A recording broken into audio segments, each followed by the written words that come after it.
નમસ્કાર દર્શક મિત્રો, આપ જોઈ રહ્યા છો the Times of Mahisagar news. નજર કરીએ આજના મુખ્ય સમાચાર પર। વીરપુર તાલુકાના જમણાવત ગામે રહેણાંક મકાનમાં આગ લાગતા ઘરવખરી બળીને ખાખ। વીરપુર પોલીસ તાત્કાલિક ઘટના સ્થળે પહોંચી આગ પર કાબૂ મેળવ્યો। મહીસાગર જિલ્લાના વીરપુર તાલુકામાં અવારનવાર આગ લાગવાની ઘટનાઓ બનતી હોવાનું સામે આવ્યું છે, ત્યારે ફરી એકવાર વીરપુર તાલુકામાં ફાયર સેફ્ટીના અભાવને કારણે રહેણાંક મકાન બળીને ખાખ થઈ ગયું છે। વીરપુર તાલુકાના લીમરવાડા ગ્રામ પંચાયતમાં આવેલ જમણાવત ગામે ગત રાત્રિના અંદાજિત 11 વાગ્યાના સમયે ઠાકોર કાશીબેન લાલાભાઈ પરમારના રહેણાંક મકાનમાં એકાએક આગ લાગી હતી, જેમાં પશુઓનું ઘાસચારો અને ઘરવખરી, કપડાં સહિતની ચીજવસ્તુઓ બળીને રાખ થઈ જવા પામી હતી। ત્યારે રહેણાંક મકાનમાં અચાનક આગ લાગતા આજુબાજુમાં રહેતા લોકોના ટોળેટોળા ઘટના સ્થળે ઉમટી પડ્યા હતા। આગની બનાવની જાણ વીરપુર પીએસઆઈને કરતા વીરપુર પોલીસનો કાફલો ઘટના સ્થળે ફાયર સેફ્ટીના સાધનો લઈ દોડી આવી હતી।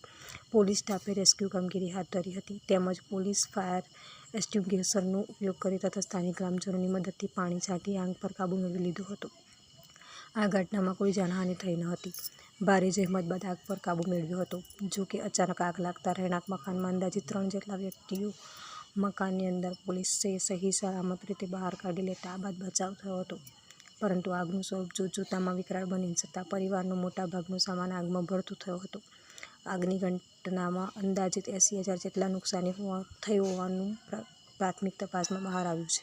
ત્યારે હાલતો નિરાધાર વિધવાની સરકાર દ્વારા વળતર યુદ્ધના ધોરણે ચૂકવવામાં આવે તેવી માંગ ઉઠવામાં આવી છે। વિસ્તારના પડેપણના સમાચાર જોવા માટે અમારી channel the Times of Mahisagar ન્યૂઝને લાઇક, શેર અને સબસ્ક્રાઇબ કરો।